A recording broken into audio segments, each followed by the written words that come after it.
Okay, so now that we're here, thank you so much for joining. Let's get started.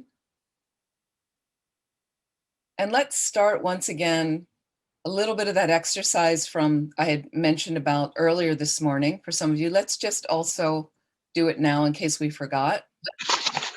So find that comfortable space, and probably good if you want to mute your mics right now. And let's find that comfortable space for our body.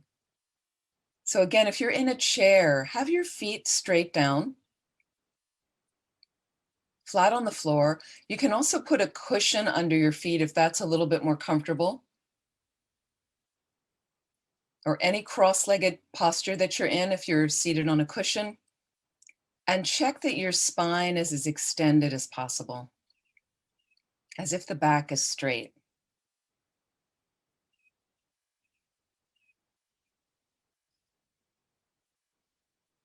And begin to deepen your respiration.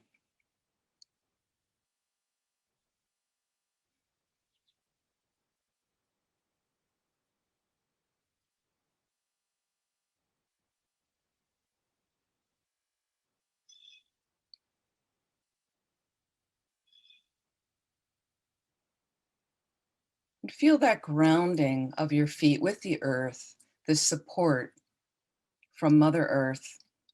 And you can imagine as if roots are coming through you from the earth, not in a leaden way, but in a supportive way. That ground is always there. So anytime we feel off balance,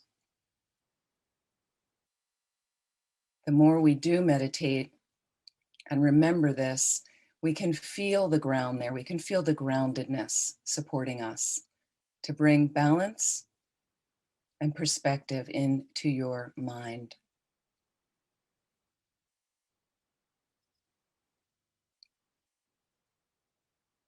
Let's think about relaxing any tension in the body right now and using again the inhalation to bring in space to that tension and allowing the tension to release as much as possible with every exhalation.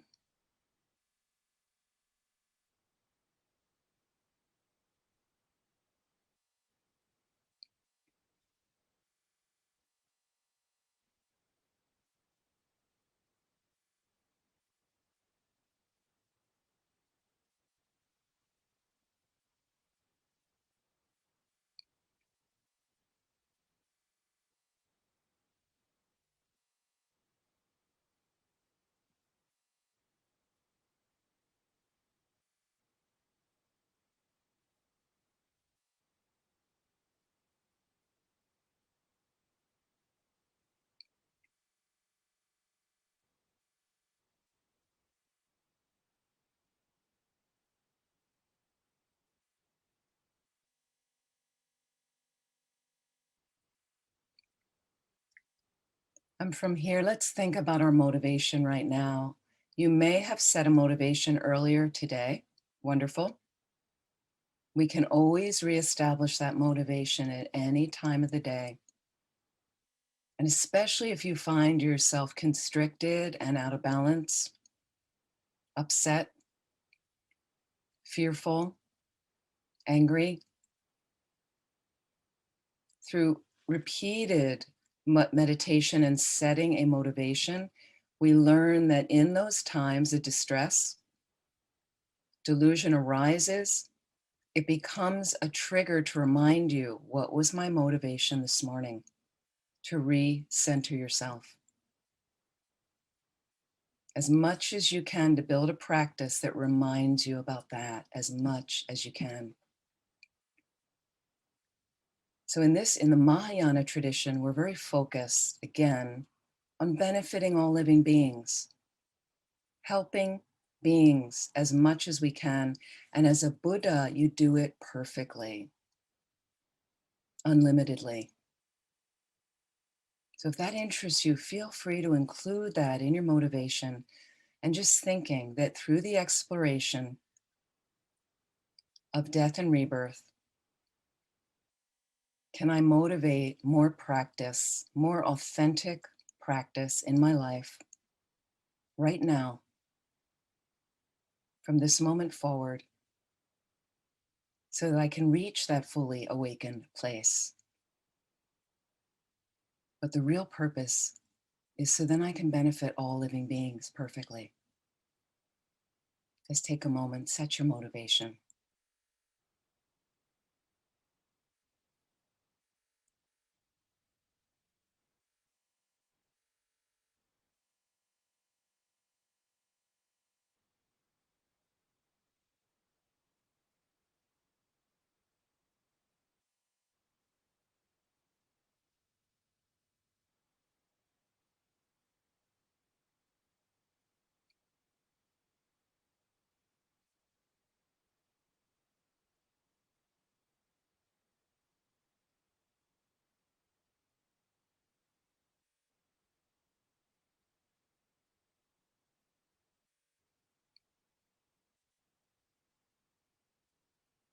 Let's do the 9-round breathing, which is a nice breathing practice to clear out the subtle channels in the body. And according to Lama Yeshe, the big love book about Lama Yeshe's life and the beginning of the FPMT, our organization, there's variations on this practice. I'm just going to follow the one Lama mentions. So what you can do is we start by closing off our right nostril, exhaling deeply through the left nostril. And you're going to switch, close off the left nostril, and inhale deeply through the right. And imagine as you do this 3 times, you're releasing anger and hatred from your mind stream, lessening that.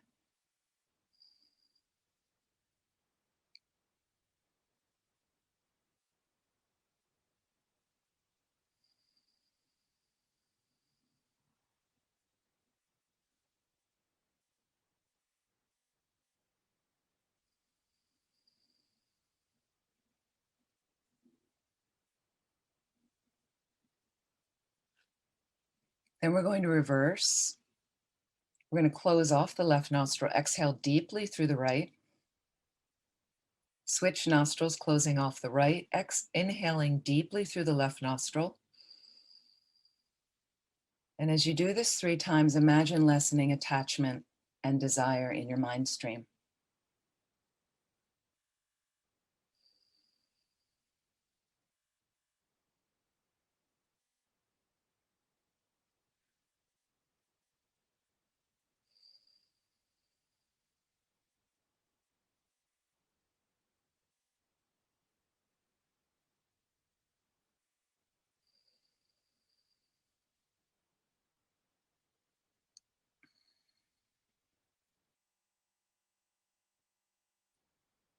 Our 3rd round, imagine you're breathing in through both nostrils, exhaling through both nostrils. And imagine you are reducing ignorance and confusion in your mind 3 times.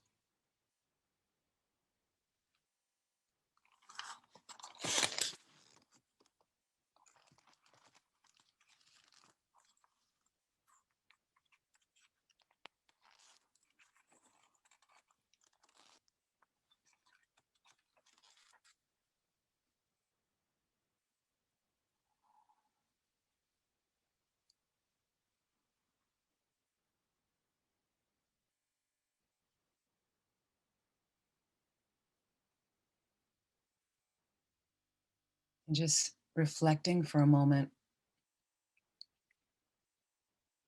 imagining as if this was your last day. You get one more day. How would you like to be on your last day?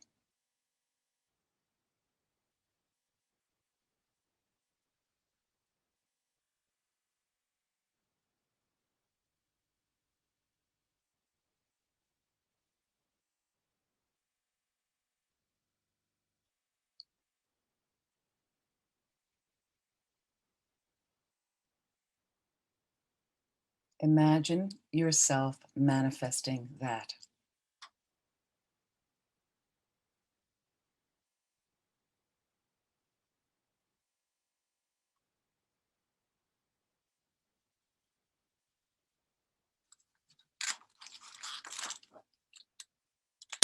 And a brief review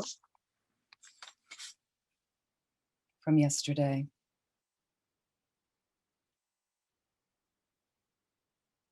And just think, if I do not reflect and remember my death as much as I can, I won't think of the Dharma. And even if I think of the Dharma, I'll put off my practice till later, till another day.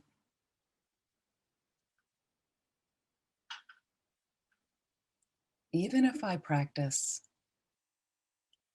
I may not practice very well.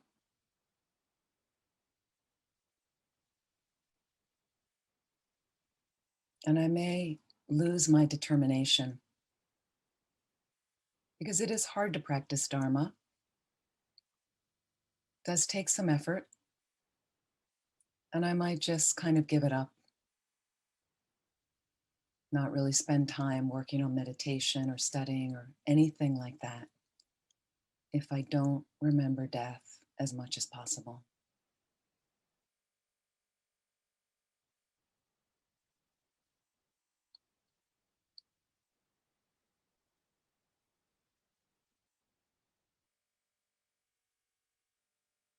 I may continue to do negative actions because I don't think that I'm going to die. I don't really have that in my heart.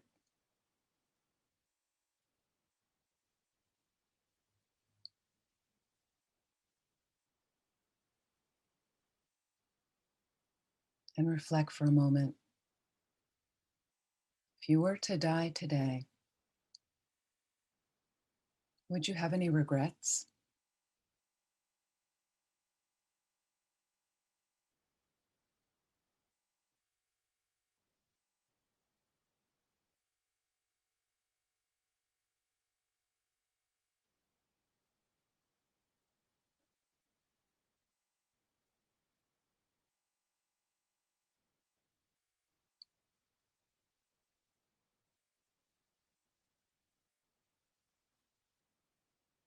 Now, what if you remember death as much as possible?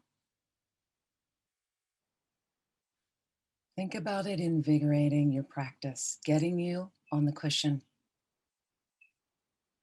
having a rich, consistent practice. Think of the benefit in your life right now of practicing Dharma through meditation, study, reading.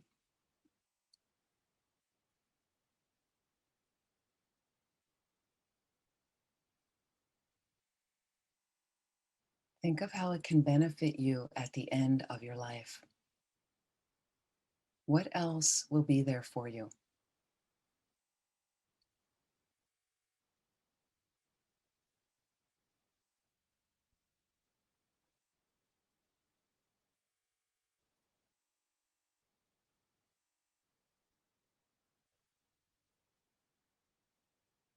And with this rich, consistent practice, think of your mind satisfied, knowing when you're dying that you have spent your life living as meaningfully as possible. Think of that peace of mind you can create.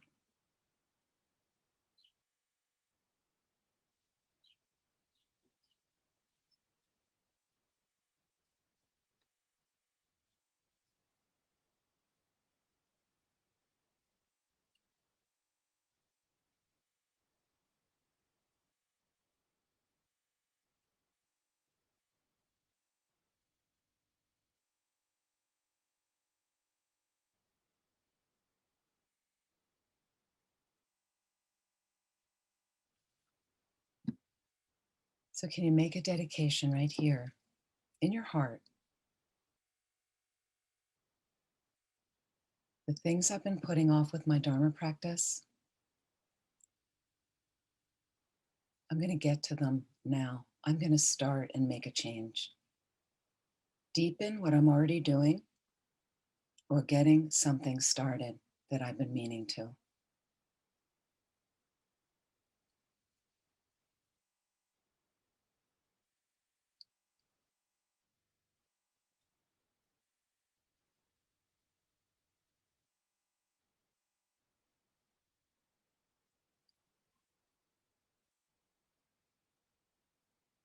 So please relax, and slowly, when you're ready, open your eyes.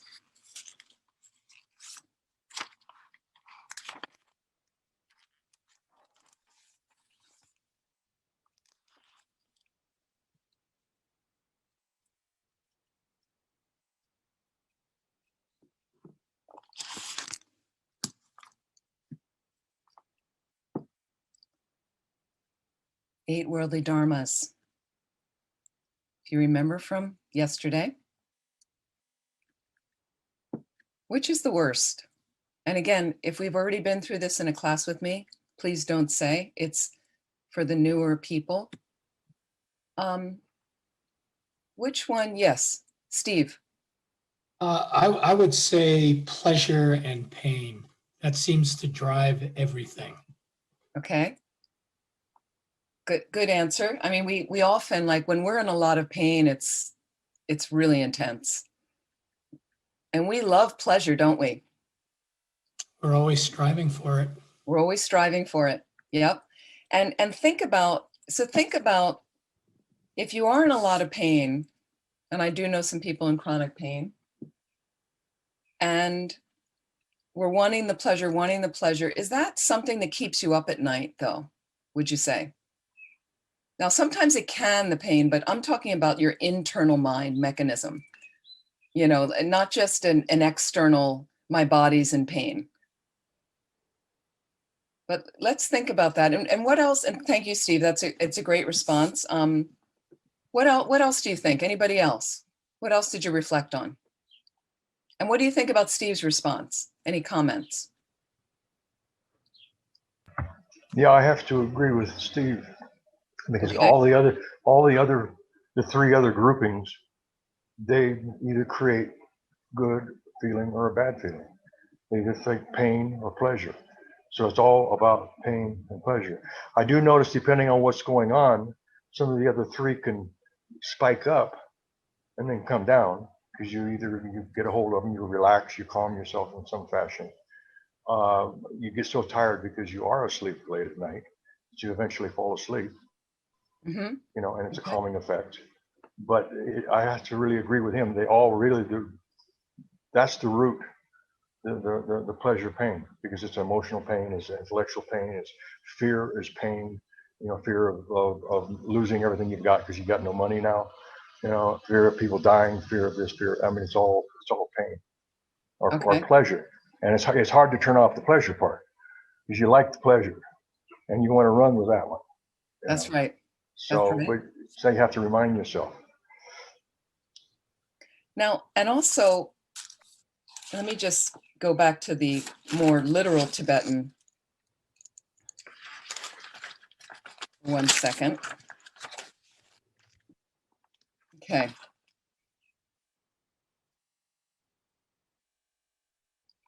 So, craving for pleasures of the six senses and craving to be free of the unpleasant. So this isn't necessarily mental pleasure and pain. So I wanted to make a distinction, because Daniel, you were saying that mental anguish necessarily. It's more of the six senses. I see visual forms, I want that. I hear a nice sound, I gravitate to that. I hear a terrible sound, smells, touch, taste, like that.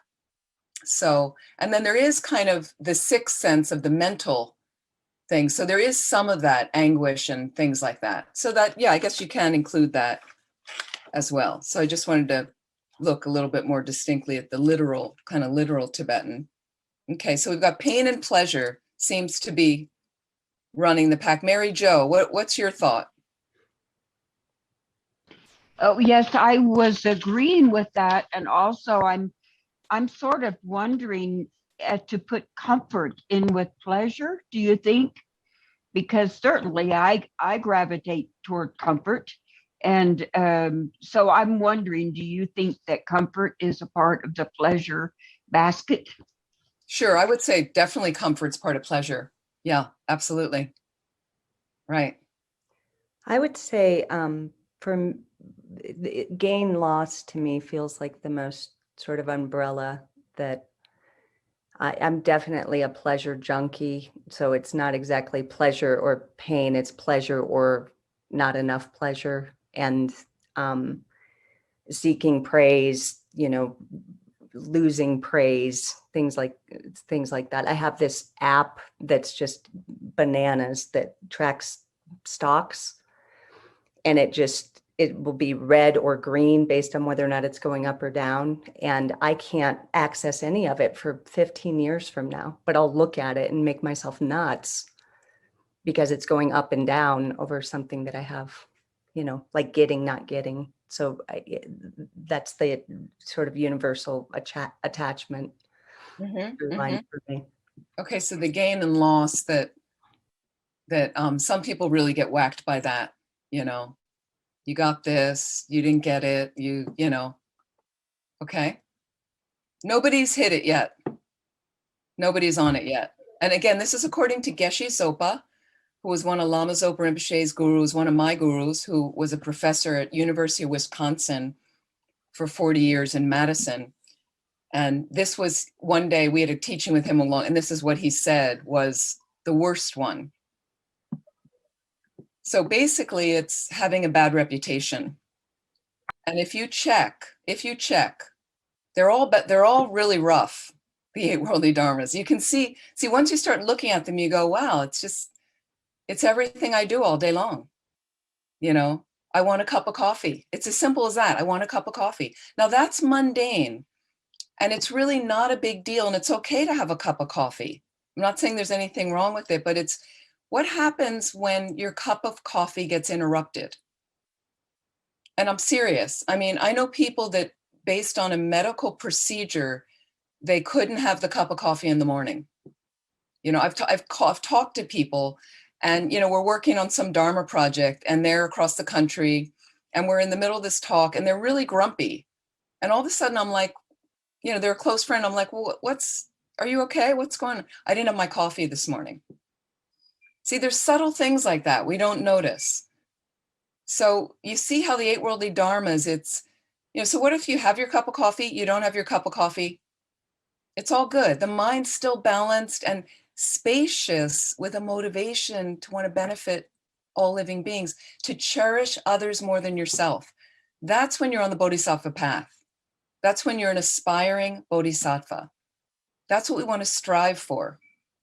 So you can check pain and pleasure because it's a big one, especially when we're really experiencing a lot of pain, whether it's mental anguish or physical pain.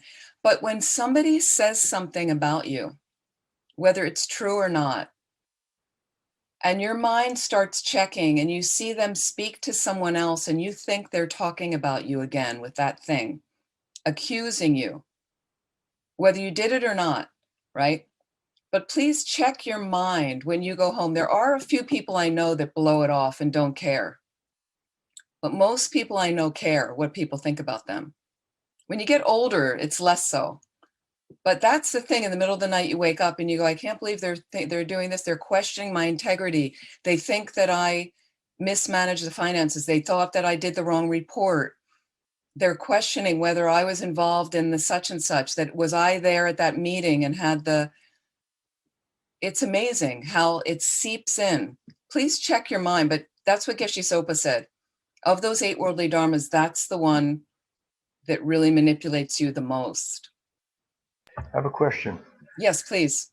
To a certain degree, isn't the negative side of all of these 8s actually a positive thing? Isn't it pain that motivates you quite often? Isn't it wanting to maintain a good reputation, something that motivates you on a positive path, but not to the extreme where it drives you crazy and you're inventing things? I mean, yeah, this person's saying this about me. You don't know if they're saying that about you or not. But isn't there a level of stress and pain? I mean, if I see the homeless people in California. That visual, it's painful to see that. And that motivates me to maybe think it a little bit differently about a situation. I'm just using that as an example. Right? Absolutely. Yeah. Okay. Absolutely. So the thing is, that's about balance. That's where the balance mind comes in. And that's the antidote to the 8 worldly dharmas, as I mentioned yesterday, keeping that balance. But what happens is, if the pain overwhelms you and you go home and you're so depressed about these homeless people and you can't believe they're homeless and, oh my God, they're homeless and how can I eat any food when they're homeless? And you start kind of vomiting that around your family without doing something positive about it, then it's challenging. And then there's people on the other side that ignore it. I don't want to see them. My life's fine. I don't need to do anything. That's also a problem like that. So I think if we have the pain and the discomfort and you use it you fuel something positive, that's the balance we want to maintain. But what happens is sometimes the pain comes and we're toppled by it. And, now if you're toppled just for a little bit where you're somber, and sometimes death meditation, a positive byproduct of it is when you do a lot of death meditation, you will get depressed a little bit. That's natural. It should, have that going on for you. And when we've done 1 week or 10-day death retreats, people in the middle of it, they're really low. And that is a side effect of the mind does need to realize like this is happening. And sometimes we've never thought about it. But then if we can use it to fuel something positive and come through the other side, then great.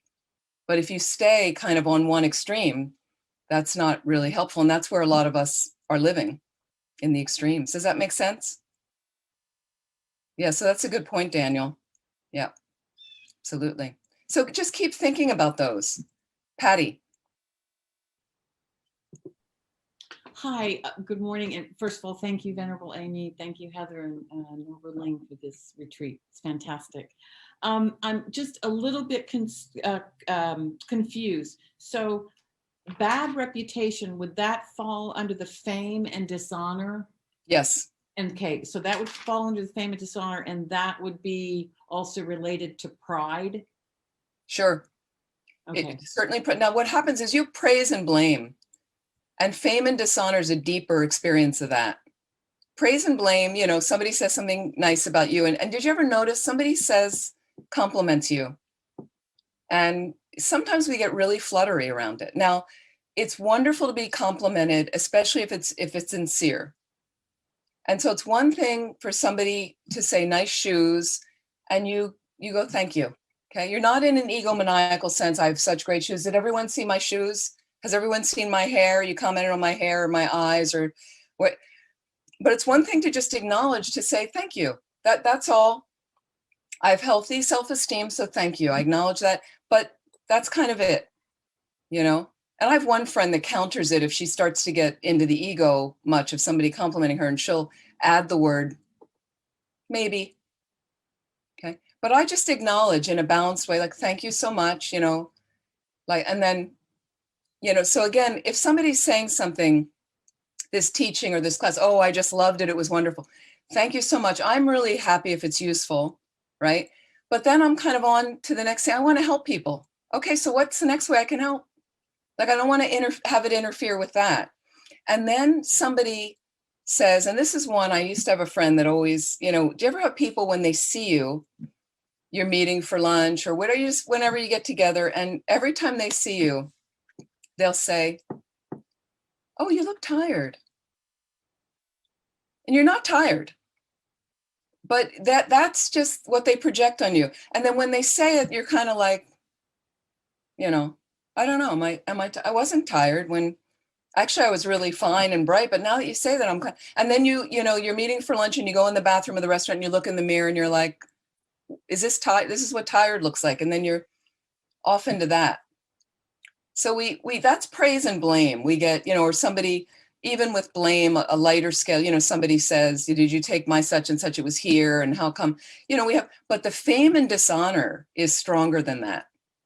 The fame and dishonor, and fame is really fame.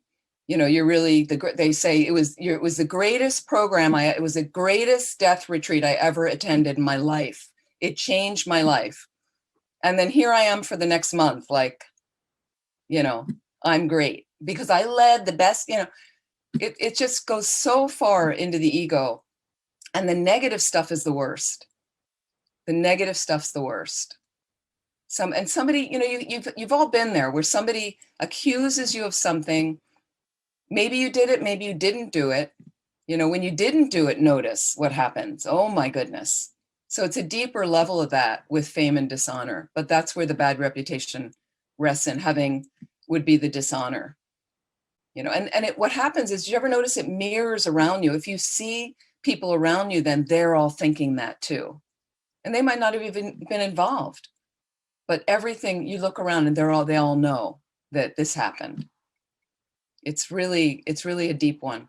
So check, they're all critical. Pain and pleasure is very critical as well. Like that. Okay. Thank you. Mary Jo. But I'm thinking that certain things might be more critical to certain people with certain personalities. I don't think we're all in the same basket exactly with some of those. Sure. And again, this was just Geshe Sopa.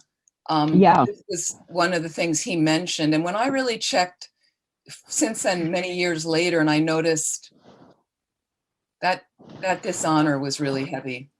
I could just notice how I got spun out with it at times. And the other things, having experienced pain, mental, physical, it never seemed as bad as the dishonor. As it never was the thing that really had me up at night, obsessing about something like that. So you check yourself. You have to check your own mind. So again, please, I will add, whatever I am discussing this weekend, please check thoroughly and investigate everything I'm saying. So the thing I love about Buddhism, can you mute your microphone, Mary Jo? Thank you. There's some background noise or something. Okay. So whatever I noticed, please investigate thoroughly what I'm saying. It has to be real for you. And that's something I loved about this path, is it's your relationship with the path. It's your relationship with the Dharma. And just like Mary Jo said, we're all wired differently. So you get the teachings authentically, you get the traditional approach, and then you'll get I like to add practically how Westerners come to things. And we're going to talk about that also with death and dying. But then you have to chew on it and cook it and make it your own. So you're not changing the Dharma, but you're figuring out how you're going to practice in your everyday life to make it authentic and real for you so that it benefits you and it benefits your mind and your heart. That's what I love about this path. It was given to me. It's laid out in a very approachable manner with many supporting books and classes and things like that. But then you have to practice and you've got to create how it's going to work in your mind like that. It's really critical. So, and if you have some other debate and you go, no, I don't believe that, I think, please let me know. Absolutely. When you say practice, are you referring to a formal practice, or are you referring to just reminding yourself throughout the day that either I'm not the death practice, I'm going to die today, or is it a formal practice that you sit on the cushion and you repeat mantras and various things like that? So it's everything. So for me, when I mean practice, it's an integrated approach is what I find is the best way to do it. This is how I've done in my own life that I find really benefits. And these are also following instructions from my teachers, my gurus, meaning meditation practice, absolutely. Reading, study, contemplating through the day. So I'm in the grocery store and the woman behind me is really irritating. Don't think I don't get irritated because I'm a nun. I'm not a holy person. I'm a nun. I'm not a Buddha. I'm a Buddhist. I'm trying my best just like you, but I'm a human being and I make mistakes. So I'm in the grocery store. The woman behind me is irritating me. That's where the practice is, right there. And I might turn to her for a moment and try to understand, I wonder what's going on for her. Why is she talking so loudly? Why is she standing really close to me? And this was like early in the pandemic. when it's marked clearly on the floor where you're supposed to stand. And so I notice my mind. And why do I notice my mind? From my meditation practice. I notice irritation arising, bubbles of irritation arising, right? But I'm not going to get angry because I've been angry so many times before and that didn't help anything. So now I'm able through my meditation practice on the cushion to catch the bubbles of irritation or annoyance or frustration, which are all lesser degrees of anger, before it's full-blown anger, for me to turn and look at her with a kind heart, using as much kindness, like thinking she might be struggling. Like, I'm going to think about her before me. Like, I notice there's some irritation in me, but what's her experience? And I turn to her with a gentle look on my face, even though we were masked. I remember this in the grocery store early in the pandemic, and suddenly I just turned and said, how's it going? And, and it stopped her kind of raving about something. And, and then she saw and she felt, I think she could feel that I was not antagonistic. I was really interested in her. I said, hi, how's it going? And then she kind of quieted down. Then we had a nice little engagement, like not, just a little kind of neighborly, whatever. I didn't know her, but that's where the practice has to happen. It de-escalates division, right? That kind of hostility with each other. We're so fragmented already with each other. We don't need more of that. So again, I'm taking care of my mind through my meditation practice, reading Dharma books, contemplating about what I'm reading, going to classes, studying parts of the philosophy, and then doing more analytical meditation on parts of the philosophy, because that starts shifting the mind, right? If I do meditations analytically on precious human rebirth, the beginning of the Lam Rim, why it's advantageous to be a human, and there's specific ways you go through those meditations, well, that counters low self-esteem. If I counter low self-esteem, I'm already feeling more balanced and better about myself. So I'm not going to vomit my miserable mind on somebody else, which people with low self-esteem tend to do. They're unhappy. They're not satisfied in their lives.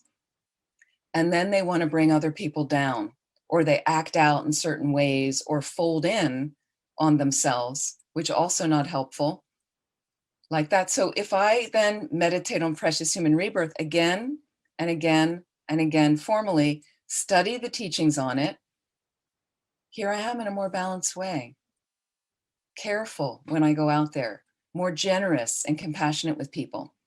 Why? Because I feel okay about myself. I'm not great. I'm not an egomaniac. I'm okay. I'm realizing I'm a human being like everyone else, and we're all interconnected. And if I take care of this, that's going to help me take care of this woman behind me in the grocery store. And as on a bodhisattva path, that's my responsibility. I've signed up for that. I'm happy to take that path and do that job. So when I go into the grocery store, more and more and more, you want to go into the grocery store, and we have some big stores. We have some really big stores in the States, as you know, right? But I'm going to go in and I'm going to have much bigger focus on everybody else in the store than just me, myself, and I. I need bananas. Get out of my way. Oh, you're in front of the banana stand. No, I'm going to be considering. I'll give you an example. I think you get it, Daniel. I think you know what I mean. It's all integrated. But I'll give you an example and how it, and honestly, this is just my simple life, and I'm not a great practitioner. So I did retreat the month of February here in the house, right there in this room over there. And I had my plan. I cut off all technology for the most part, told my family, was done, really kind of strict retreat. And I had different meditations slotted, but I ended up doing a lot of meditation on bodhicitta. And it wasn't very, very nice. So when I came out of the retreat, and I actually, after the month, I was able to maintain morning sessions, all morning, like 6:30 in the morning till noon, like kept it going as much as I can through March, because I really thought I could do it and it was going well. So I just kept going. And then I had to go to the supermarket, and I went to the supermarket. We have one near me, big supermarket. I think I told this story before. Sorry if I'm repeating. But I tended to go to this other supermarket that struggles a little bit more, and they often don't have some of the items that I want, but I like to support them. I went in, and sure enough, 4 different places in the store, they were out of the item that I wanted. Okay, but this particular store, I can never find a salesperson. If I do find them to ask them about the item, they never help. They just say, well, if it's not out, we don't have it. They're not interested in looking, and okay. But I went in the store with this bodhicitta meditation I'd been doing for 2 months, 6 weeks, 2 months. And I really came in the store, and it somehow affected my mind, is what I'm saying. Like, these have an effect on your mind. That's the point. And I went in the store, and the first item I saw was out. And very close to that area, there was a salesperson. For the first time, I was like, oh. But instead of just rushing over to them and interrupting them, they're unpacking boxes, I waited. And I looked over at them, and I kind of thought, wow, they look busy. Like, it was more about them. But I slowly moved over to them, not rushing, not in any urgency. And I kind of waited, and they looked up. And then they said to me right away as they looked up, can I help you? I haven't had that experience in the store before. And then I said, excuse me, I'm just wondering if you have any more of the such and such. It looks like they're out, right? 4 times I did that in 4 different parts of the store with 4 different salespeople. There were salespeople all over the store, right? Just a regular weekday. And all 4 times they went back in the back room and came out with the item that I wanted. This is bodhicitta. Now, I don't have bodhicitta, but I'm saying with bodhicitta, when you're really practicing it, you get everything you want. That's how it works. When I'm just thinking about myself, not happy. When I'm thinking about others, everything got delivered, right? And I had a really nice interaction with each 4 of the salespeople. Thank you so much. They smiled behind their mask. I could see you. I smiled. Everybody happy. Thank you so much. Right, to the point where I walk out of the store to go to my car. It's a brilliant sunny day. And I'm thinking about the experience I just had in the store. And I remember thinking, this bodhicitta stuff, I think it really works, right? What specifically bodhicitta meditation do you do? Okay, so that's a use whole other story. That's not in the, that's a whole other class right now. I don't have the time to go in. So that's something you can study. But there's the 6-point cause and effect method, and there's equalizing and exchanging self with others. So that's a whole other teaching that I'm not I don't have the time to go into now, but it's brilliant. So it is in the Lam Rim. Okay. It's easily accessible. And what I'm saying, so there's also a film, an old film many of you saw. And I love when commercial films are mirroring a Dharma topic. And there's a film called Groundhog Day. Many of you remember Groundhog Day? It's a good Dharma film. This is a film about bodhicitta. Okay, so you have this nasty person who only thinks about himself, the weatherman, right? And he gets stuck. And this is us, stuck in samsara, cycling around and around and around the same suffering experience. He gets stuck in Groundhog Day. And every time he wakes up in the morning, it's Groundhog Day again. And he has to repeat the day. The day goes exactly the same, but it's about his own transformation. Will getting stuck in that day transform him into a better person? And it does. Okay. And by the end of the film, what he transforms into is somebody who thinks of everyone else before himself. And what he does get at the end, he gets everything he wants. You know, he gets the girl, he gets this, and he gets to move on past Groundhog Day. It's really a fun film about, in a sense, about bodhicitta. And that's really how bodhicitta works. It's the crux of, I want to get enlightened to benefit others, and I'm cherishing others more than myself. You can practice it. Practice it this weekend and notice if I can go into a store, if I can be driving, instead of thinking about me and my car and being the first on the highway and getting there faster and passing this person, what if I slow down 5 miles an hour and have a little consideration and look around at everybody else driving and let them go and let this guy get in front of me and let that person turn first, you know, and notice your heart and mind. It always feels good to like yesterday, there was a couple times where there was a difficult turn and I could have gone, but I knew this person was having a lot of trouble getting out, and I just blocked the traffic for her, and I just went go, and how happy they are when they wait. You know, I love when somebody lets me in, and how it was like, I can let her go. What's the big deal? Are you like 10 seconds late?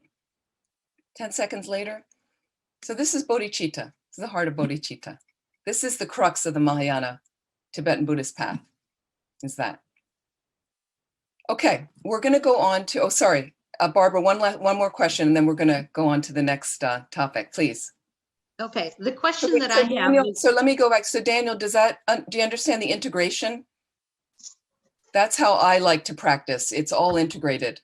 Yeah, I do. And like I was saying, I was just looking for, and this is different classes, specific, because there's so many different meditations. And specifically, and yeah, I thank you. Keep studying and keep going through keep doing it. Keep going through the classes, and everything will be revealed. The more you, yeah. Okay. Barbara, please. my question also relates to integration. How, when I'm not formally practicing and I'm not doing activities where other people are involved, like this morning I did laundry, or I go for a solo bike ride, how can those types of things, other than thinking about Dharma during those times, how can they be converted to Dharma? So if you're going for a bike ride, I do this when I walk, right? Visualize a big stupa on your right that you're cycling around it. Because that, if you're walking around a stupa in the Buddhist tradition, that creates merit. That creates positive energy and conditions for you, plants positive seeds in your mind. You can also think that and Rinpoche has all these little bodhicitta slogans that he has a little sheet. It's called bodhicitta mindfulness. You can download it from the FPMT store. Bodhicitta, like how you wake up. You know, I'm bringing all sentient beings out of the lower realms, and how you go to sleep. They have all these things like that you can use. So if you're cycling, you can also think of all the beings that never had a bicycle and can't exercise and don't have the leisure of their life to do that. And maybe just offer the pleasure you get from that to them is a way to do. You can think of all the beautiful things in the spring, the flowers and things and make offerings as you're going along. Generate offerings in your mind and have a good motivation. And also you can generate a motivation. I'd like to get some exercise right now to help my body and mind remain healthy and balanced so I can continue to practice Dharma well, so I can get enlightened to benefit all living beings. With that motivation, really for the purpose of benefiting all living beings, I'm going to have my bicycle ride. Then more virtuous action than just going for a bicycle ride without a good motivation. A few things like that. So there's a lot of activities we do alone. And like if you're eating, I like to just first offer it to all the beings starving, all 6 sentient being realms, and think, may it relieve their suffering, bring them to ultimate happiness. Anytime you remember emptiness, that's the crux. Anytime you have any reflection on the nature of reality, if you don't know what emptiness is, it's a whole other teaching. Don't worry, you'll get there eventually. But anytime, so if you want to meditate, the bicycle lacks any inherent nature. My act of bicycling lacks any inherent nature. I myself don't have any concrete independent nature. Anytime you want to reflect on emptiness like that and the emptiness of everything you're seeing and passing, the trees are merely labeled tree on a valid basis of the trunk and the leaves and the stems and the green and the roots. So there's many ways you can practice like that on your own. Does that make sense? Absolutely. So Yes, the more, thank you. Thank and you. the more we practice, the more those will be at your fingertips, those ideas when you're out there. What happens is we have such ordinary view and we're so conditioned and influenced by an ordinary environment and many non-Dharma people. So we tend to pull up those things when we're cycling. So this is, again, training the mind, just training the mind in a way that if you find it beneficial, makes you happier, then keep going like that. If you find another path that's better, that works for you, then do that if that makes you happier. Thank you. Sure. Okay. I want to talk about the 9-point death meditation. Let me just check one thing right here. Okay, 9-point death meditation. This is another way to meditate on death. And this is the traditional 9-point death meditation.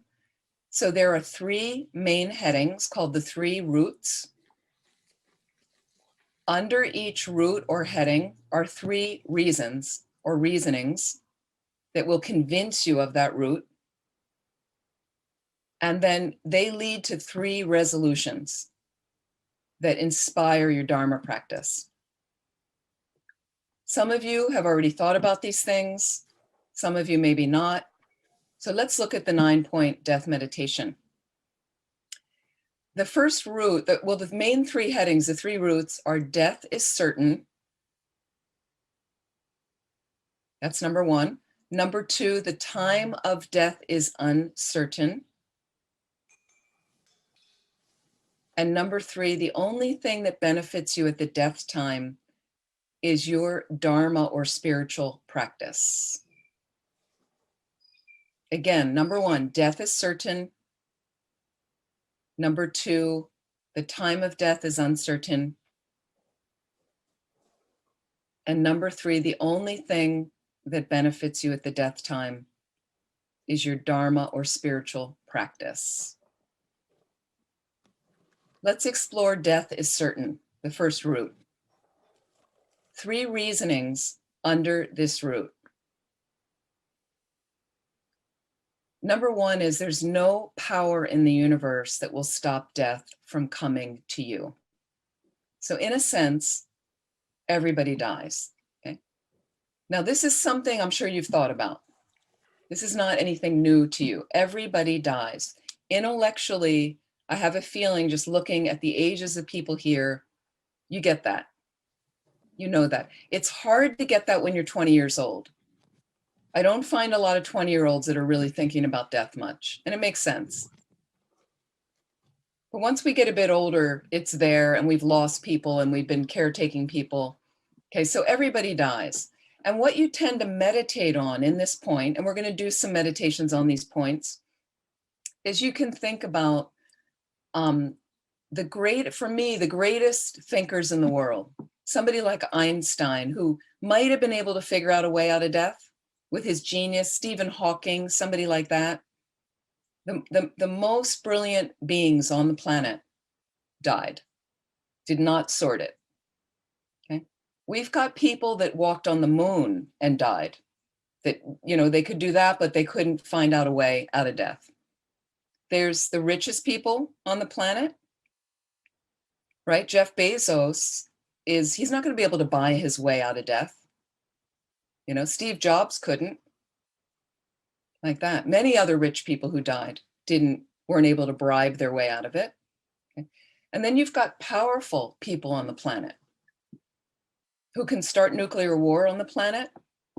They create war on the planet. They make legislation. They dictate what happens with large, powerful countries. They die. I don't see them sorting a way out of death. So you kind of go through all these people. I think of the most creative people on the planet, Mozart and John Lennon, Kurt Cobain, Beethoven, all, you know, these incredible creative geniuses, artists and dancers and musicians and writers, and they died. They died. Not one of them has figured out, I have a creative way that we're going to get out of death. So you kind of slowly meditate through this. And then you think in your own life, who's the oldest person you know? You know, we've heard about somebody 112 years old. That's it, though. There's nobody 200 years old, really? Then I want proof. I want proof because there's a movement in the States. It's not just in the States, but I learned of this movement years ago. A friend of mine was involved in a group called, I think they're called Physical Immortalists, if you've heard of them. They believe you will live forever in this body. Physical Immortalists. And they believe if you're aging and you die, it's because there's some impurity in you. So I said to one of my friends who was an adherent of this belief, And I said, because you need to investigate again. Please investigate everything I'm saying. Don't just say, well, she's got a bald head and maroon robes. Great, I'll believe her. You need to investigate this path. I've investigated everything my teachers have said. Try it on. Put it on yourself. How does it fit? So I asked my friend and I said, okay, who's the oldest person you met? Oh, I heard there was a woman 238 years old. He heard. Did you ever meet her? No. Do you have a photo of her? No. She lived in another country. I want proof then. I want to see. I want to know. You know, we can have a Zoom chat with the person then. I want to see the birth certificate. So there was no proof like this. And then finally I said to him, we had a few debates and he knew who the Dalai Lama was and had respect for him. And I said, well, why would the Dalai Lama lie to us that everybody dies? And he didn't have an answer for that. So these are ways you have to come from every angle. Everybody dies. And in the meditation, you want to slowly kind of realize like, nobody lives forever. And then I think of great spiritual people. Jesus was extraordinary. There's no question. Mother Teresa, some of the popes, other great spiritual leaders, even the Buddha died. So you think you're immune from this situation? So you slowly, with analytical meditation, okay, the way it works, we have two main meditations in this tradition. Placement or stabilizing meditation, which is the standard meditation we have where people feel like we're focusing our mind on something, keeping it there. That's only one kind of meditation. We sometimes call it shine, calm abiding. Shine in Tibetan, calm abiding. Like that, you're placing your mind on an object calmly, maintaining it there calmly, stably, okay? But a second kind of meditation is called analytical meditation. You're analyzing something to come to a deeper insight. And the way you analyze is every angle. So I'm going to come from scriptural references, things I've read, a quote or something I heard in a class, another direction from something I read, another direction from my life experience, something I heard from another student, all of these points to bring that intellectual understanding, I'm going to die, to an experiential realization here in the heart. That's what then changes your life. I am going to die. Well, I'm definitely going to die. Okay, it wakes you up. It wakes your practice up, hopefully. That's how we do analytical meditation. So people say to me, they're bored with analytical meditation or they don't get it because they haven't really had the deeper time doing it, enough time to do it where you feel the shift from the intellectual understanding to more of an experiential realization. Usually you have that on retreat where you're able to maintain some sessions through the day, analytically on the same topic perhaps. So it goes to a deeper level. It's very significant once you kind of get that taste. So people say they're bored, they don't know how to do it, but we do analytical meditation all the time, okay? Do you ever have an issue? You have a difficult person in your life, maybe your boss, somebody, coworker, neighbor, and did you ever obsess in your own mind about them, their negative traits? And then you come home and you tell your partner, somebody you live with, the same negative things about them. They do this and they're like that, and he said that and she did that, and right, to convince yourself that person's a jerk. That's analytical meditation. It's just not focused in the right way. So we do it quite well. It's just we want to do it on the right topics to lead us to a better understanding. Make sense? Are we communicating? Okay. Death is certain, okay? That's the first point. Everybody dies. So you would analyze slowly. Here's point number 2. Reasoning number 2 under the first heading, death is certain. You cannot add any time to this life. Every minute you're closer to death. So death is certain because every moment you're closer, every moment closer. When you do meditation on this point, you want to explore. Right now, we're another Saturday closer to death. And I think this over and over in my mind. I'm another spring closer, if you're in the Northern Hemisphere. I'm another Dharma class closer. I'm another morning closer to death. Another breakfast closer. And slowly over and I'm another breath closer right now. I'm another moment closer. Another hearing the dog barking closer to death, right? Whatever.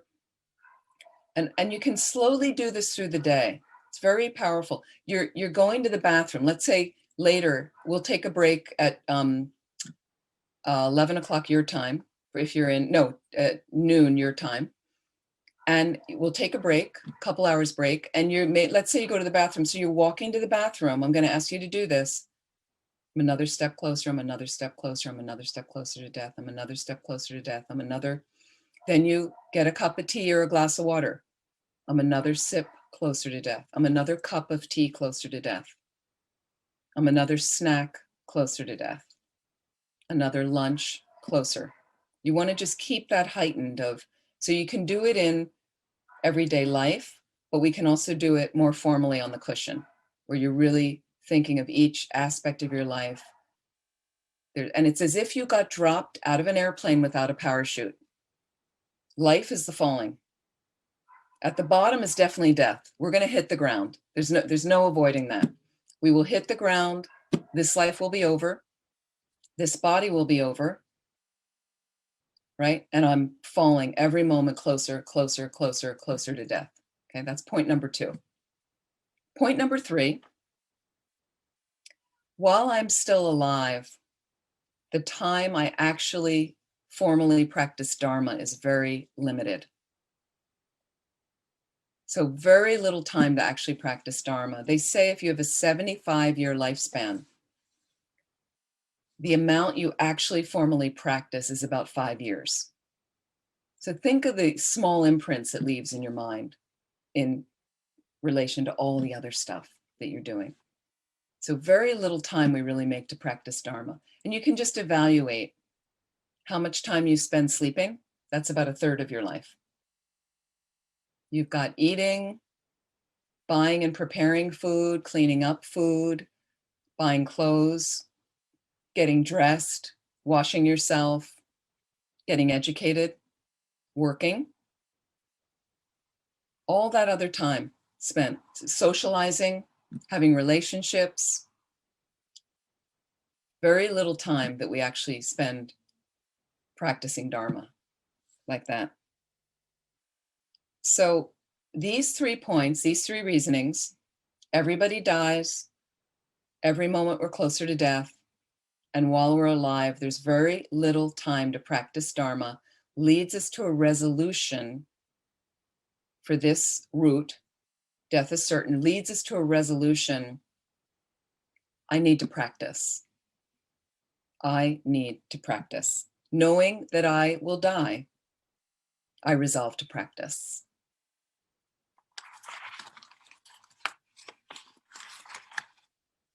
And I certainly resolve to practice Dharma while I'm still alive. Root number 2. The time of death is uncertain. The time of death is uncertain. Okay, this is the harder one to understand. The first one, we know we're going to die. Intellectually, I think we've got that. We don't have a realization of it necessarily, because that would really change your life. Could change your life. But the time of death is uncertain. A lot of us even use language. I hear people say, when I'm old. You don't know if you're going to live to be old.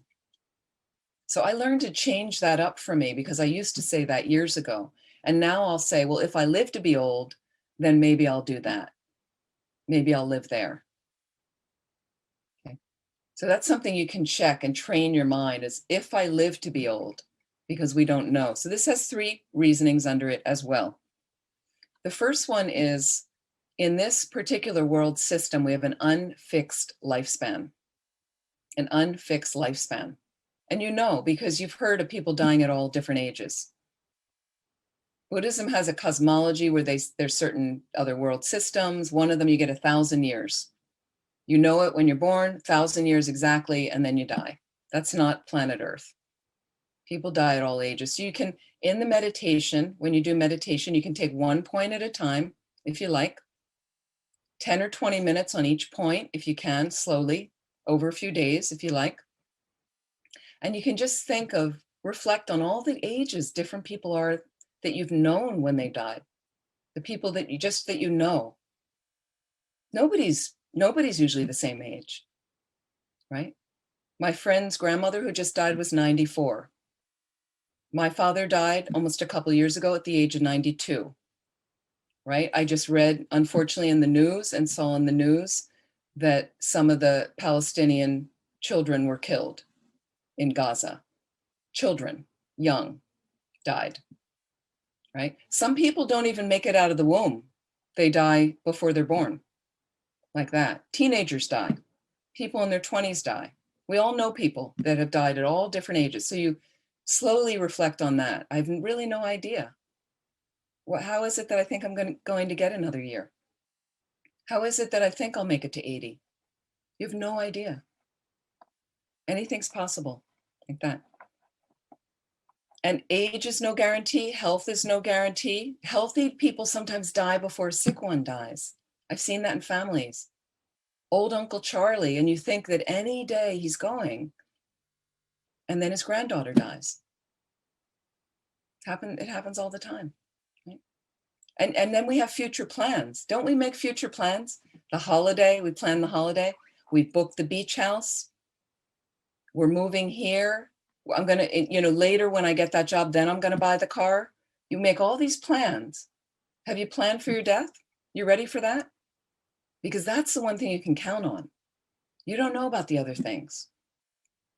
You don't know if death is going to come before these plans happen, before the wedding happens, before the move happens, before buying the house happens. You don't know. But death, you can count on that. That's going to happen. Definitely going to happen. The second point, second reasoning under the time of death is uncertain. The things that kill us are many. The things that keep us alive are few. So there's external conditions that unfortunately kill us, like accidents, natural catastrophes, environmental toxins, like that. And we also have internal conditions, illnesses that kill us, like that. And even things that normally sustain life can become conditions for death. There's food poisoning. So food normally sustains us and can be good, and we need it to nourish us. Sometimes food's contaminated. Botulism. You eat the food and it kills you, like that. There's medicine that people have had adverse reactions to, and it's killed them. Houses have killed people. So it's not the earthquake that really kills you. It's the building that falls down on your head in the earthquake that got disturbed by the earthquake that kills you.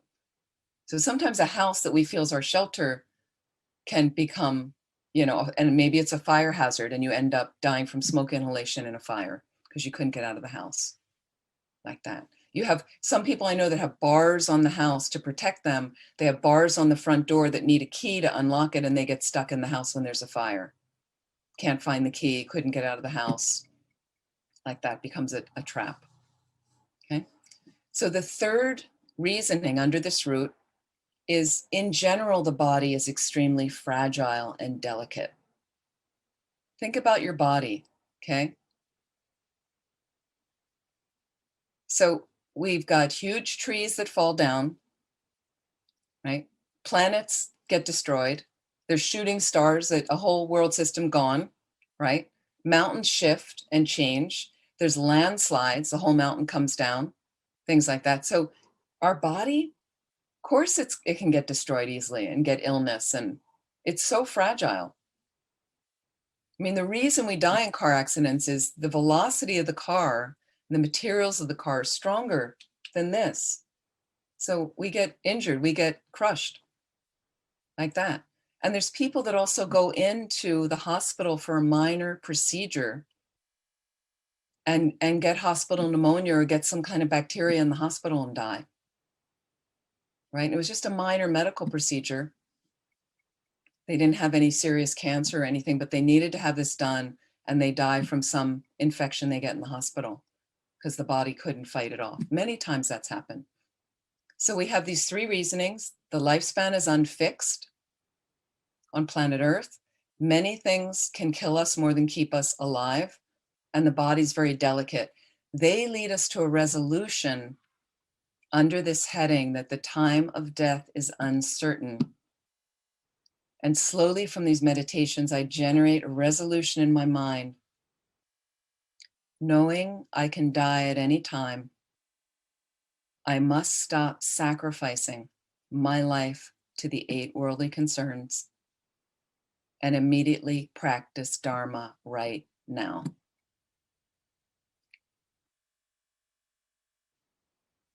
The last root, only Dharma helps at the death time. Only your Dharma or spiritual practice is really what will help you. So let's look at money and possessions. That's the first reasoning. Your money and possessions. Do they help you? So the thing is, you can't take them with you. There's a saying, you can't take it with you, cannot. Now, does it make you more comfortable, the money? Perhaps. I do know people that they wanted to die at home. They had a lot of money. They had 24-hour care. All the machines were there, moved in. They fixed up the room however they wanted. Their mind was unhappy. So that couldn't make their mind happy. Didn't satisfy the mind, but they had every creature comfort. I've met really poor people just dying in a hovel in India, mind peaceful, no problem. Okay. So again, they say traditionally in the Dharma teachings, a king and a beggar experience death in a similar way. It's really how your mind is doing. So think about your possessions. And I sometimes add your position, that identity struck up with that position of what I was in life and things. Is that really going to benefit you at the death time? Most people are clutching onto it desperately. This is who I was. This is what's happening. I can't do that anymore. Like that. Number 2, reasoning. Do friends and family help you at the death time? Okay. Now, if they know your Dharma practice, they know your wishes, who you want in the room, how the ambiance of the room, what's the environment of the room, what sort of music you want played, what sort of prayers you want done, they can help support that happening.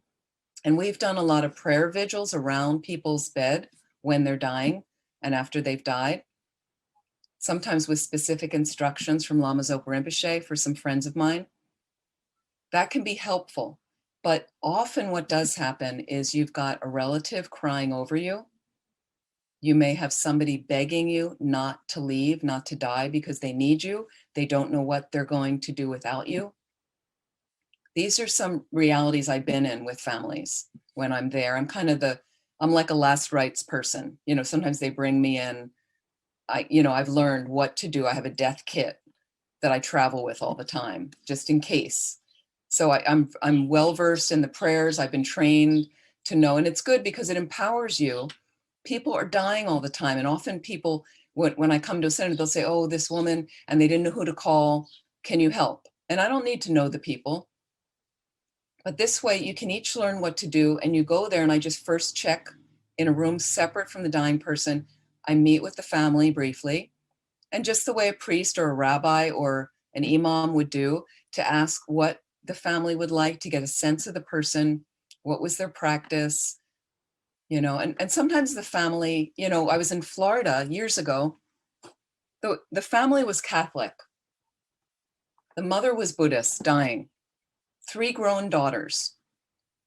And her wish was get a Buddhist here for me. And then she went into a coma.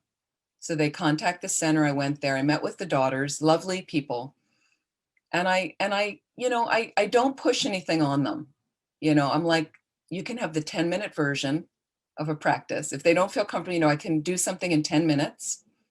I said, and I also have these other practices, and I brought booklets. If in English, would you like, you can join. This will take about 45 minutes to read. And I have this amulet, and I have some holy water, which Catholics often, they also have holy water. They resonate with that. And I explain everything I have. I can do whatever you like, right? They wanted the works. They wanted it all. They were great. They participated. They felt very good because that's what their mother wanted. But some people go, we only have 15 minutes. Okay, perfect. No problem. I have a 15-minute version. I have an hour-and-a-half version. It's good for us to learn how to do. The amazing thing with this woman in a coma is the daughters were great and managed to get on a laptop computer on her hospital table near her, a medicine Buddha mantra playing out loud for her. They didn't know much about it, but they managed to put that up on this computer. I was very impressed with them. And then they gave me her name, and we did this 45-minute session. Medicine Buddha practice, very good for people that are dying or if they've just died. Even if they're near you or not, you can do and visualize. I told them what to visualize. So she was not consciously communicating or anything. She hadn't been, they said, all day. And when we finally got to the mantra, okay, where we're reciting the Medicine Buddha's sacred saying, I leaned over her and said loudly her name. And I said, I want to let you know what we're doing. I'm here with your daughters. We're all here. It's a very calm, nice environment. And we're going to recite this mantra now of the Medicine Buddha. And this is what I'd like you to visualize if you can hear me, right? So I explained, right? We started to say the mantra. She started to say the mantra with us. So it's really effective. The daughters were so happy because obviously she could hear all that was going on. She seemed very peaceful, the woman. And I think she passed away a few hours later after I left, like that. So there's a lot of benefit you can bring to people and you can help people. But think of friends and family. Is that what your friends and family are going to do? Do they know how to support? Do they know what you want? And are they going to be fighting over your belongings in the room, which I've also experienced that with people, fighting over the levels of care that they want. Different children want this and that, and I don't want her to, and there you are in the room and they're fighting and arguing. Sometimes that happens. Okay. Nobody also can experience the death that you're gonna, you go through it, you go through those doors alone. Even if you die in a car crash with someone, your death experience is yours alone, based on your karmic seeds. Number 3, reasoning under only your Dharma or spiritual practice will help you. Your body certainly is no help. The body is no help. Okay, it's the body that actually is finishing generally. Okay, so you've got 3 reasonings here under your Dharma. Spiritual practice is the best help at the time of death. Your money or possessions will not help you. Friends and family cannot help you, and your body is of no help. So slowly, through meditating through these reasonings, we come to a resolution. Finally, since nothing else can help me, I must devote myself to pure Dharma practice. So these 3 resolutions are, I intend to practice Dharma while I'm still alive. It's number 1. Number 2, I have to do it now.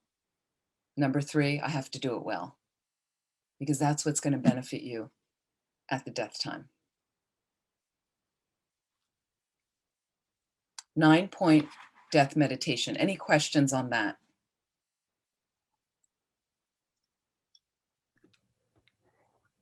I have a question sort of generally with how to work with this. My husband died a little over a year ago, very suddenly. So And thank you. So before he died, this was much easier for me to do because I think it was still very intellectual. And now when I go through these kinds of things, I get overwhelmed with the reality of, because it was very true. He was an extremely healthy man who had been skiing the day before and still inexplicably had a brainstem stroke and died when he was 52. And so, it's just all of these things I know are true in a very real, visceral, tangible way in my life.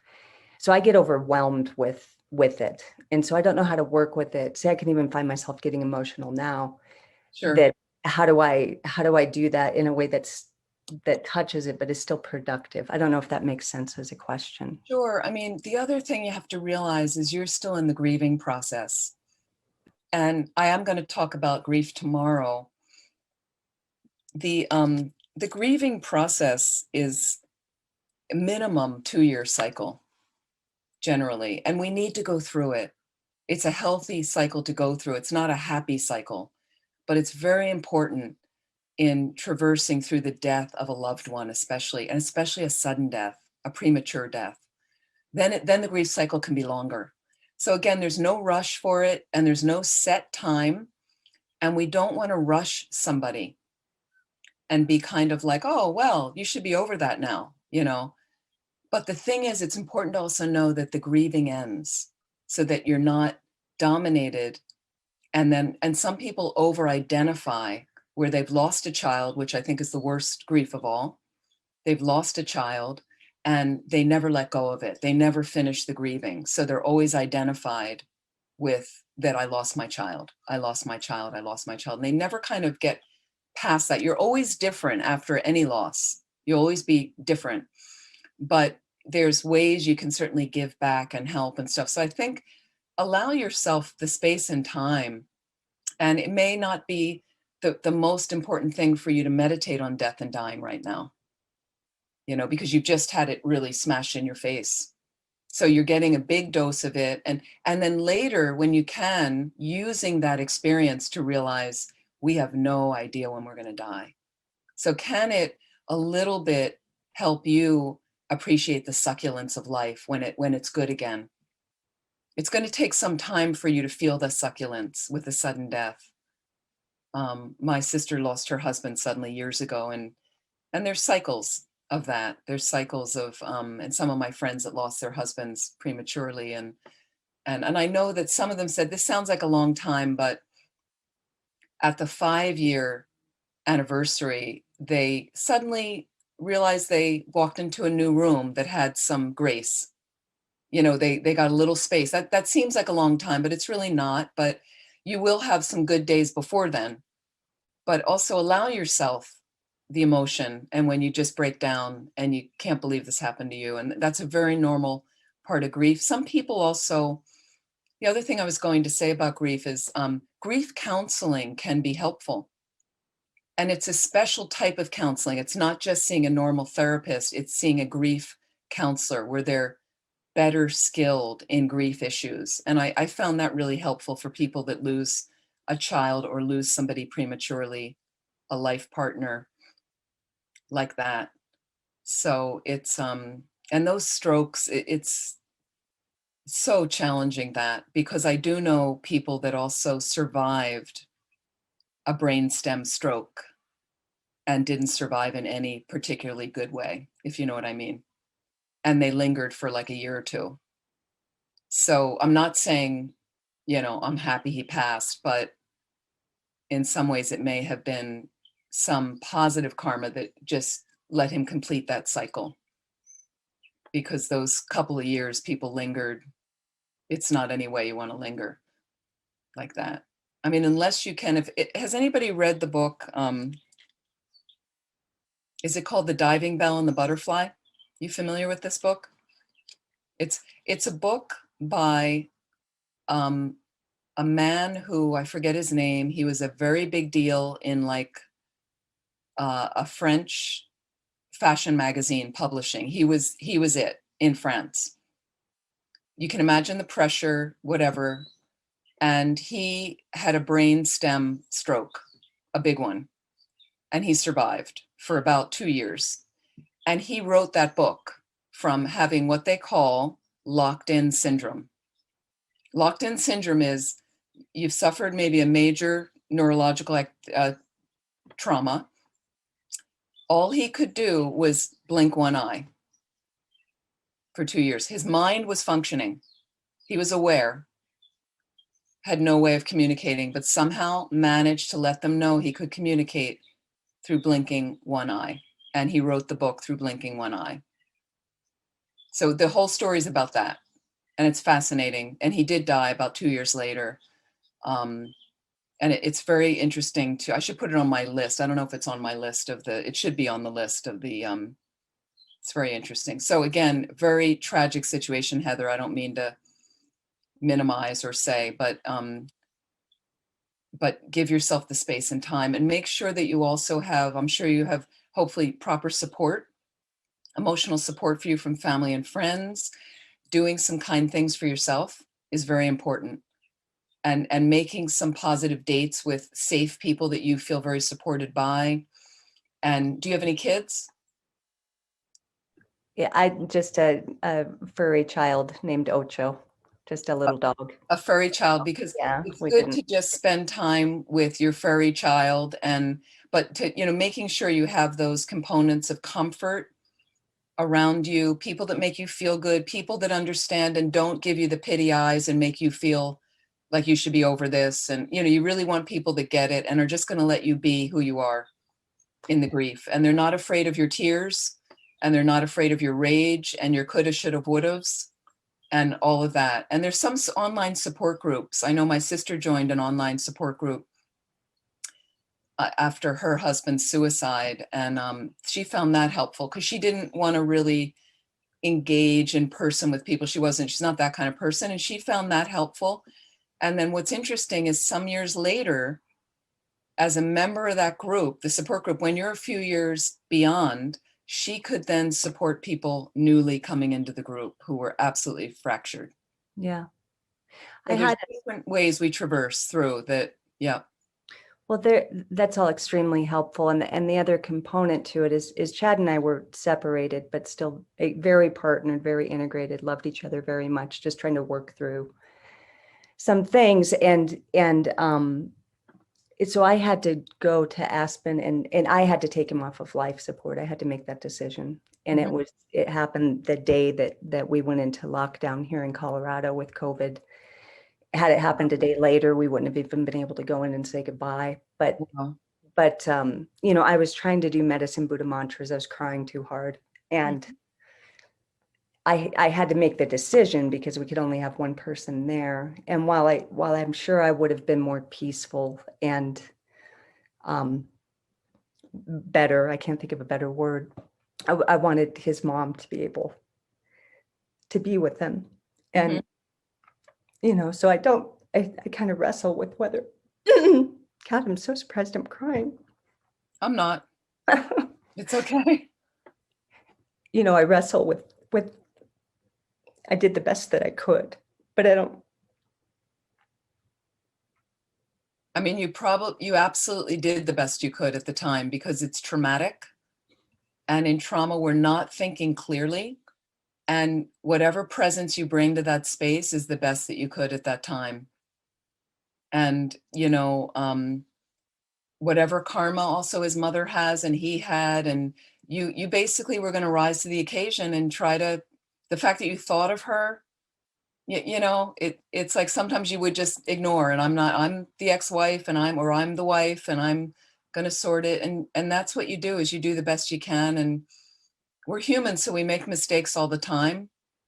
I don't think there's any particular mistake you make in grieving like that and being shocked. You know, you're in a state of shock. So you're going to make the best decisions, and not an easy time because the pandemic was coming on, and you know, and also sometimes the hospitals are pressuring and you don't know what to do. And, you know, so we do traverse through the coulda, shoulda, wouldas. I'm sure is what they call it. My sister had a lot of those, and guilt and rage and fear and confusion. It's really, really common with traumatic deaths and sudden deaths, premature deaths. So give yourself some space to, you know, really consider that you probably did the best you could at that time. And did his mom, was she on a tablet, or was there any connection you could get for her to, did she live near him or no? Yeah, we all live in Denver, and he was living in Aspen at the time. So we all drove up separately and, you know, had to be in gowns and the whole 9 yards. And I was able to say goodbye to him in a really sweet, beautiful way and thank him.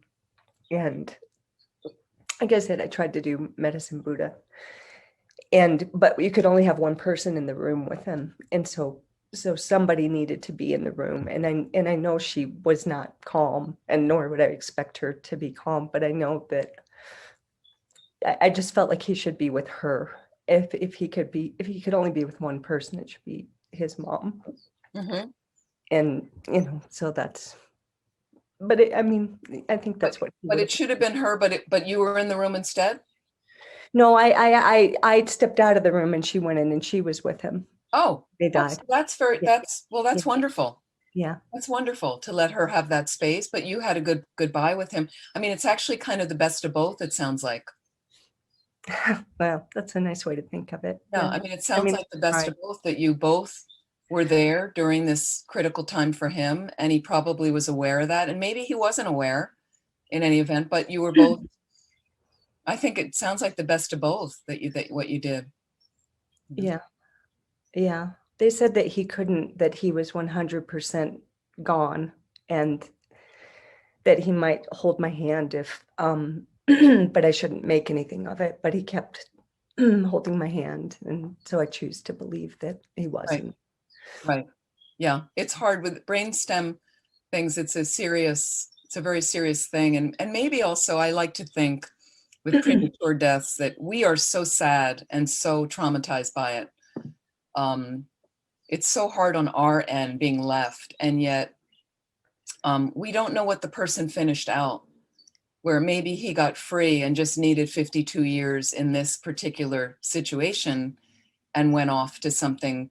I just remember years ago in India, a 20-year-old woman from Sweden was studying, like we all were in Dharamsala for, there was a whole Dharma network and circuit there. She was benefacting a little bit of a young Rinpoche, a young Lama at Tibetan Children's Village in Dharamsala, and she got breast cancer. She either came with it from Sweden or whatever it was, she was dying of breast cancer in Dharamsala near our center Tushita. And she died there. She died at her room, nearby. And Lama Zopa Rinpoche was at Tushita at the time. Her name was Karen, and he said there wasn't any problem. Like, we see a 20-year-old beautiful girl dying and it sounds awful. And her father flew over from Sweden, and he was obviously very shaken up but very spacious, and he went to meet the child and wanted to give him money because he knew the daughter would have wanted that. And at one point, and the father was very sad, of course. And at one point, the child, who was, I don't know if he was like 8 years old, or he took the father's hand quite firmly, and he said, and the father was crying, and he said to the father, he said, Karen is good now. She's good now. Now, I don't know what insight the little Lama had, and, I think sometimes they have some insights, but we don't know. We just see from our side that seems like it's unfair that somebody 52 years old dies suddenly, who was skiing the day before and was great.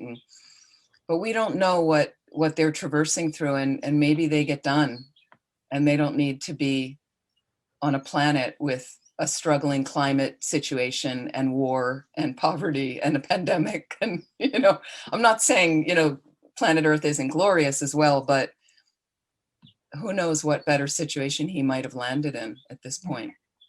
Right. So there's many ways we can think about death. So Thank you. That's really beautiful. Thank you. Sure. Yeah, take care of yourself, please. Mary Jo has a hand up.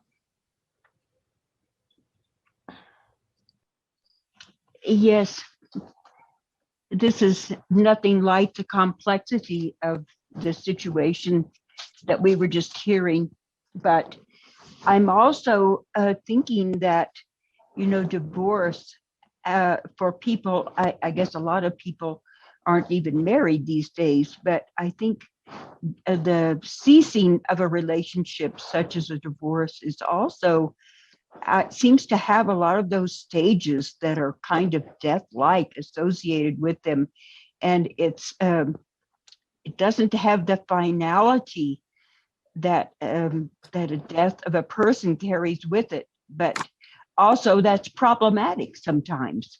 And anyway, I just wanted to mention that it seems like sometimes these aspects that are associated with death also are happen along with divorce, maybe.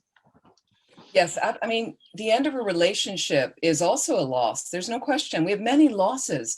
So thank you, Mary Jo, because that's my segue into our, and I wanted to just ask Heather, is it possible to break into breakout groups?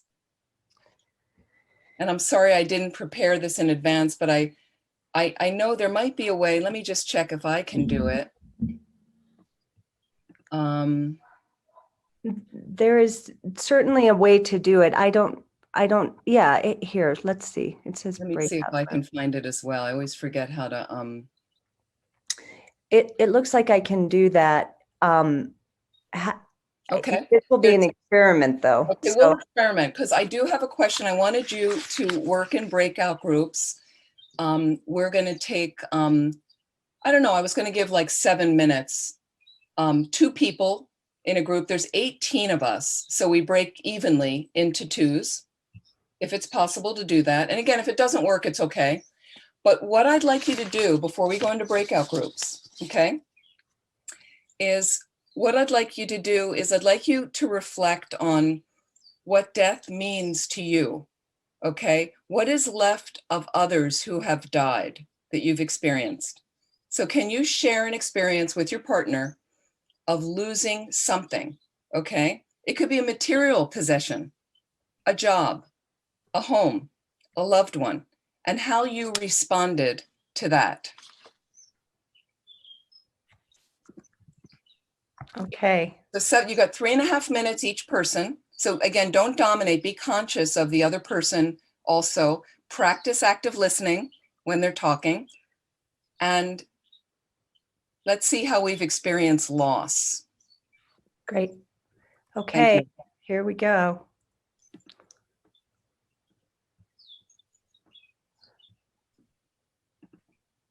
So what I'd like to do before we take a break in about 8 minutes, 8 or 10 minutes, I'd like to do a brief meditation right now on a few of the points of the 9-point death meditation. So let's just sit comfortably.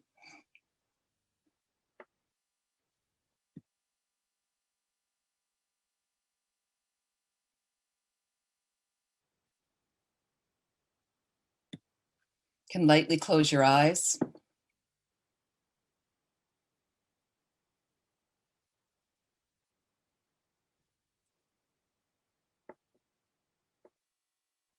And just bring your awareness to a normal, natural breath.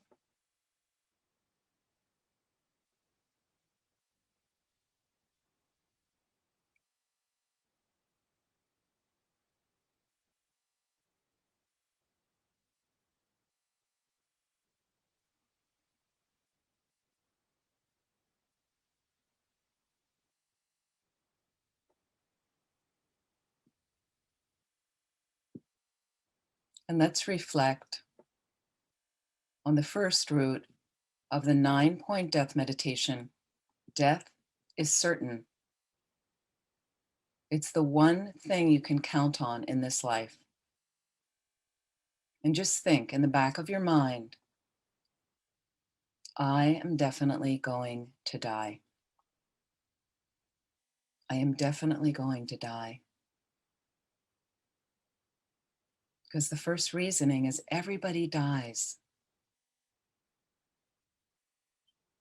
Think about all the people that you've known in this life who have died.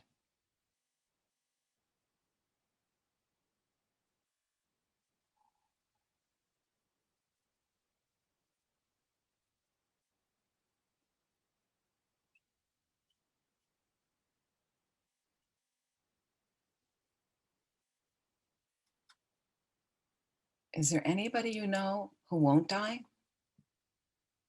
Like, who is the oldest person you've actually known and met?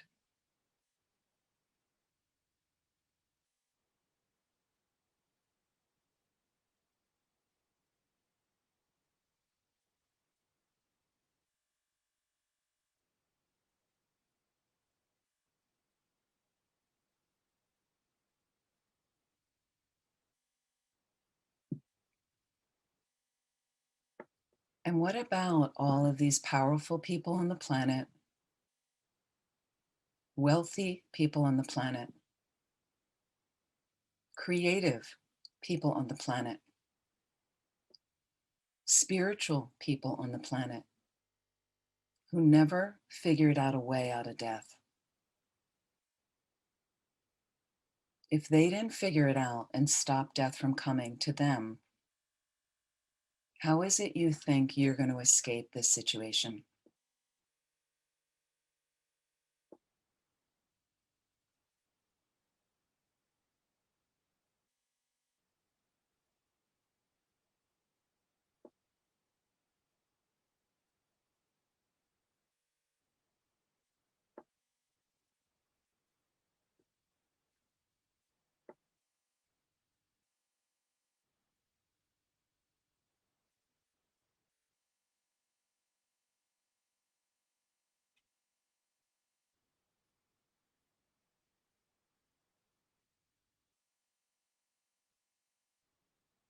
And just think, I am definitely going to die.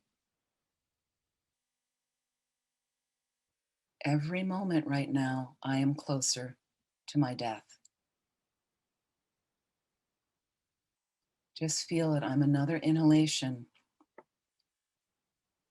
another exhalation closer to death. There's no way I can stop death from coming. I'm another breath closer to death. Reflect on that.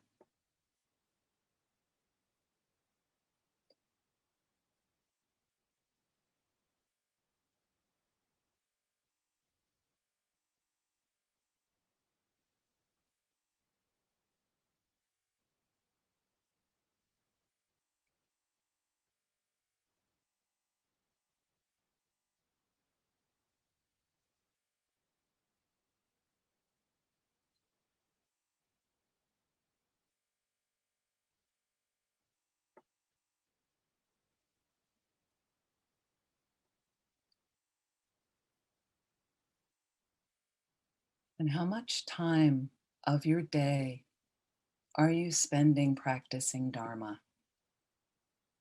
Just take an average day.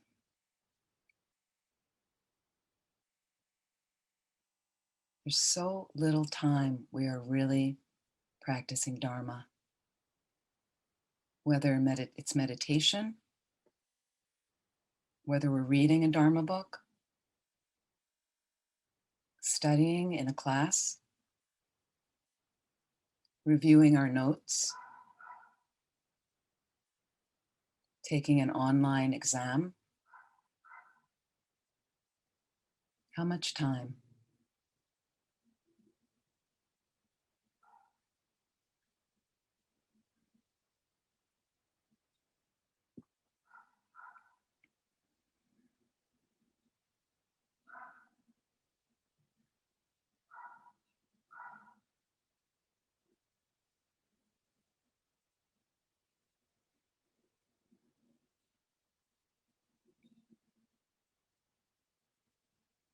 And just think, I am definitely going to die.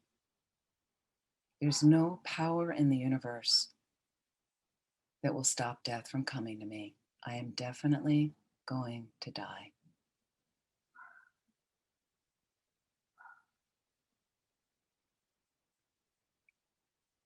And if you get some juicy feeling in your heart, maybe a gripping, deeper experience of that, then you want to focus your concentration on that experience to deepen it. That's how we combine Shine or placement meditation with analytical meditation.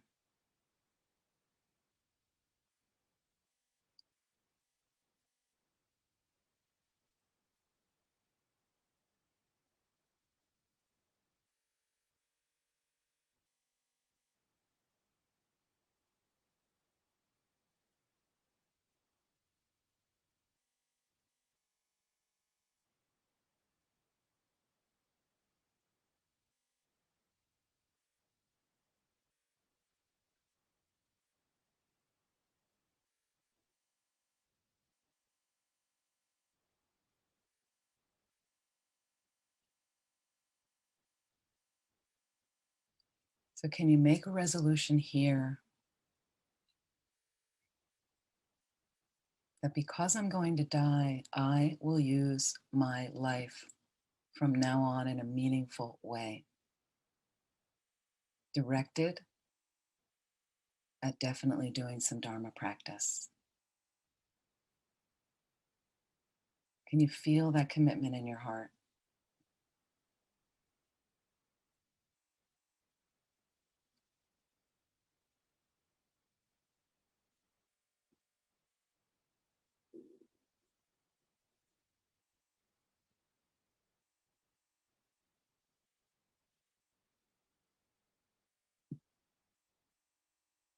And may any benefit that we've created, any merit from this morning's practice and our time together, may we dedicate it and invest it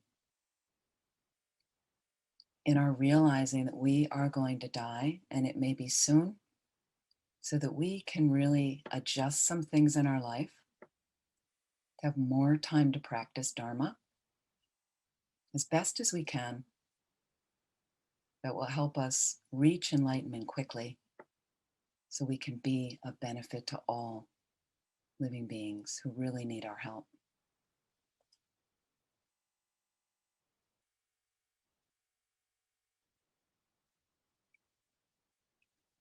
So please relax. You can open your eyes. We are going to take a 2-hour break. So enjoy a snack, your lunch, whatever you'd like. And I'd like you to do some practice. Again, you're eating some food. You're another bite closer to death. I'm another bite closer to death. I'm another sip of water closer. I'm another step closer. Another lunch closer. Another, keep the heightened, reflect on the 9 points in the break time. And think about loss in your life, again, from our pairing. What things have you lost? People, things. When has it affected you? When has it not affected you? Are you pretty balanced? Are you struggling with something? Other things in the past you reflect on. How could I have done it better? Perhaps like that. Okay. Thank you so much. Thank you to Heather. And thank you to all of you for joining, and look forward to seeing you in a couple of hours.